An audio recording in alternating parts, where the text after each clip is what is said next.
Hello everybody, Disciple here with Overwatch Curios. Pretty much all of us in the community get excited when Blizzard announces changes to Overwatch, which are aimed to make the game better and more feature-rich or to add more content.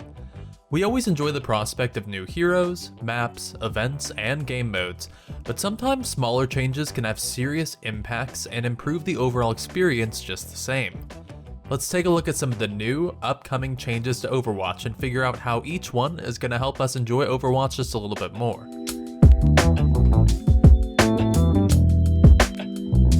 If you've been keeping up with Overwatch's public test region, or PTR, you may have noticed that the list of gameplay options for custom games got a bit of an upgrade. There are dozens of choices you can make to custom games now that make super fun, unique, and weird matches completely possible. And there's even a browser for you to scroll through of custom games in your region that you can join and participate in. But the Overwatch dev team isn't stopping there. They're working on adding even more custom game options and tweaking ones they've missed. In one forum post, Jeff Kaplan says, "The next hero options we're working on are some of the missing alternate fire abilities. We're also working on allowing you to disable primary weapons and melee attacks." What this means is that currently they're adding in options to disable or modify whatever alternate fire abilities that were missing from the first pass they made, as well as removing primary fire and or melee attacks from a custom match, making your alt fire and abilities the only things you can use, which would be a super interesting gameplay experience for sure. These upcoming options, along with the insane amount of custom game options we can already use, add up to some major tweaks to matches in custom games that are usually reserved for the dev team to make internally. Throw in the promised experience points earned in custom matches now, and you have a full-featured variety mode that you can play without losing progress you'd normally get from quick play or competitive. The competitive scene in Overwatch has been heating up since last year, especially with the announcement of the Overwatch League and Blizzard's interest and direct participation with Overwatch esports. Alongside the support from Blizzard come improvements to the competitive matchmaking system, custom game rules for tournaments, and spectator options that should allow casters and players alike to view and enjoy the matches much more easily. In a recent post on the forums, fans asked about mini-maps and how spectators could utilize them for viewing, and Kaplan responded with, "We do plan to add a spectator map for a better esports viewing experience, but philosophically, we were opposed to adding a mini-map to the HUD for gameplay reasons." This effectively means that spectators during custom games, which is how the tournament matches are played out, will include some sort of heads-up display map setting or hotkey, allowing the casters and viewers to see the overview of the battlefield while the camera stays focused on points of interest around the match. Basically a mini-map for spectators that only they can see and use while the players don't get to experience it. This helps get a big picture feel while viewing a match, much like you'd find in a MOBA or other competitive shooters, and it especially helps new viewers who aren't exactly sure where on the map they are get a feel for how the match is going. When prompted about possible minimap problems in the game or having similar spectator map in other modes, Kaplan said, "We deliberately avoided adding a minimap. In games like Call of Duty, Heroes of the Storm, and League of Legends, the minimap becomes an absolutely crucial strategic advantage for those who divide their time looking at it. We also wanted to reserve enemy awareness moments for certain hero abilities like Widowmaker's ultimate or Hanzo's sonar arrow."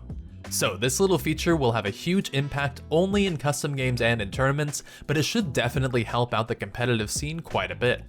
Cheating and exploitation are a pretty unfortunate part of online gaming, simple and plain. And while Blizzard has been great about taking action on accounts who cheat and exploit the game to get an advantage, things still seem to pop up pretty unceasingly that cause issues for the general community. One of these issues has been gamers at PC Bongs, which is a type of LAN gaming center in South Korea and elsewhere around Asia, that have been using specialized rules at these locations to exploit the matchmaking system in order to get an edge in competitive. Basically, these players are able to go to these PC bongs, pay a fee to play for some period of time, and in the way these centers are set up, they can actually make an Overwatch account right there on the spot for free. That's how the game licenses are set for these particular places, so that individuals don't need to purchase the full game and can simply just go and play. They can play and level that account without fear of reprisal because if the account gets banned, they simply just make a new one. This has actually been an issue for quite a while, and Korean aimbotters have been plaguing high-level play for quite some time, but Blizzard has finally responded to it. In a recent announcement by Leandro on the Overwatch forums, Blizzard is implementing a new policy that accounts on any region other than Korea must purchase a license for the game. This means that those in PC bongs can no longer make endless free accounts and play on servers like North America, and if they do choose to buy an account, then at least it'll hurt a lot more when they're banned. In another unfortunate exploit, teams of players have been queuing up at low traffic hours to try and take advantage of the matchmaking system to queue up with lower ranked players to score win streaks. Using the matchmaking system at low traffic hours will essentially match you with whoever it can at some point, regardless of each team's ranking. These players were diamond and above, going up against silver and plat players and completely yoking the points from win streaks to hit top 500 on their accounts. The dev team responded to the post with, "We're working on this now. Mercer is going to post a blog soon explaining some changes. Thanks for the concern."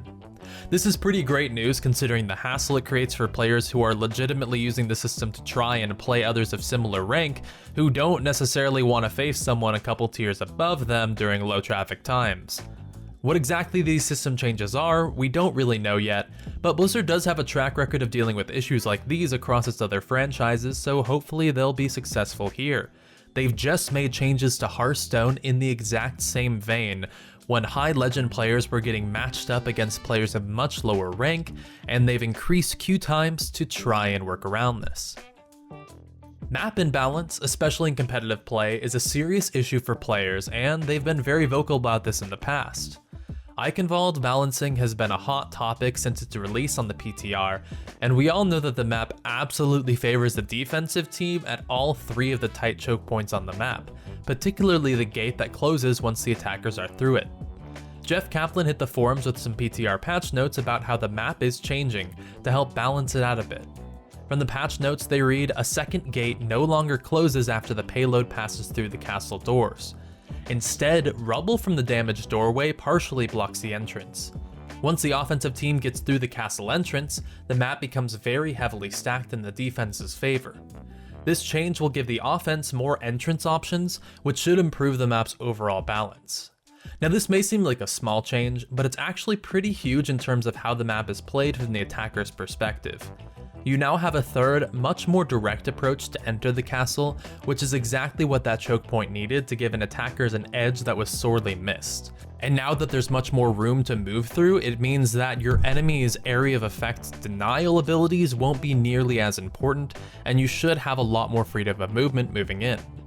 So during the recent Year of the Rooster event, players finally got their first taste of the Capture the Flag mode that Blizzard has been thinking about adding since pre-beta, and for the most part, the community did enjoy it, although there were some balance issues that did cause it to stalemate just a bit.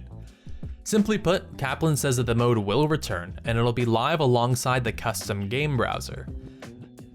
Capture the Flag will be available in the arcade with more maps with altered settings to enable the mode. You can also create a custom game with Capture the Flag as one of the modes in the game browser for others to join and play. As of right now, Capture the Flag isn't slated for quick play or competitive modes, but there's a chance that this could happen in the future as long as they do get the balance worked out, and it could be a really cool alternative to some of the less competitive maps like Assault. Clan and guild systems have been a part of many other online shooter communities for years, and have also been a topic of interest for the Overwatch community since its announcement. In a forum post earlier this month, some fans of the idea started talking about how the system would bring a new level of quality to the game, considering it's meant to be played with teams and multiplayer only. Having a system in place to easily communicate with friends and clanmates, set up teams and games, and communicate and play with other clans would undoubtedly bring the community together in some pretty awesome ways. While nothing's been announced yet, Kaplan says, "We'd be very excited to work on a system like this," which makes it probably pretty likely that we're going to see something like this soon. Now that the new custom game settings are nearly here, saving those settings as templates for various special game modes would come in handy for players and match organizers alike. Jeff Kaplan shares the plan with us in the post saying, "Saving custom game settings is a planned feature for a future patch beyond the game browser patch. This feature will take a fair amount of time for us to implement. We're already working on it. We want this feature as badly as you do.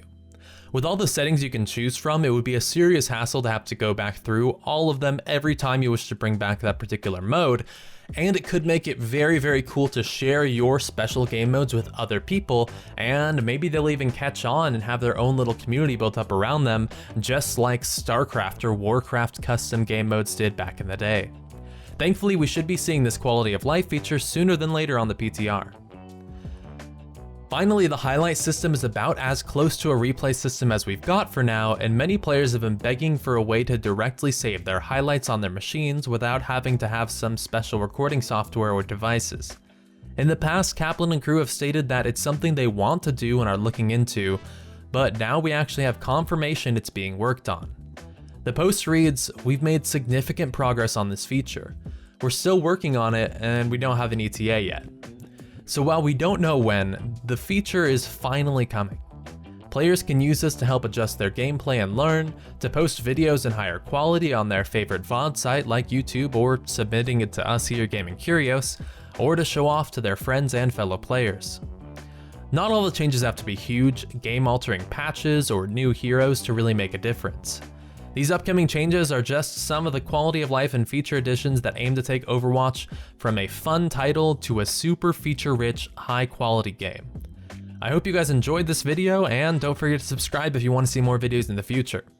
Let me know what you think about the changes and what else you'd like to see from Team 4 in the future. Anyway, I'll see you next time. Peace.